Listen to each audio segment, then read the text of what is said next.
दोस्तों, ओसीडी में पेशेंट गलती क्या करते हैं? जब पेशेंट के मन में ऑब्सेशन आता है तो पेशेंट उस ऑब्सेशन को हटाने का प्रयास करते हैं और अपनी सारी एनर्जी उस ऑब्सेशन पे लगा देते हैं।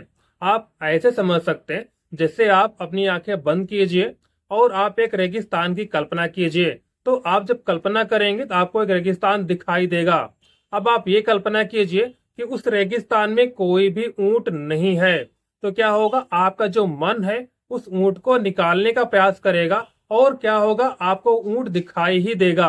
तो दोस्तों, उसी प्रकार क्या होता है, आपके मन में जो ऑब्सेशन आते हैं आप उसे जितना निकालने का प्रयास करेंगे वो ऑब्सेशन उतनी तेजी से ही आता है। तो आपको अपने ऑब्सेशन को निकालने का प्रयास नहीं करना, बल्कि उसे अंडरस्टैंड करना है। आपको ये समझना है कि हमारे मन में कोई भी विचार आ सकता है।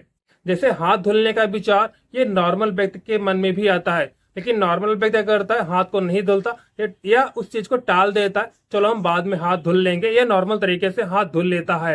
लेकिन ओसीडी वाला व्यक्ति क्या करता है? वो बहुत ध्यान से, बहुत कॉन्शियस होकर हाथ धुलता है और ये सोचता है अगर हम हाथ नहीं धुलेंगे तो बैक्टीरिया आ जाएगा, हम बीमार हो जाएंगे। वो उस चीज को बहुत ज्यादा ध्यान देता है, वो अपने विचारों पर बहुत कॉन्शियस होकर उस पर विचार करता है। और वही नॉर्मल व्यक्ति होता है, वो उतना ध्यान नहीं देता।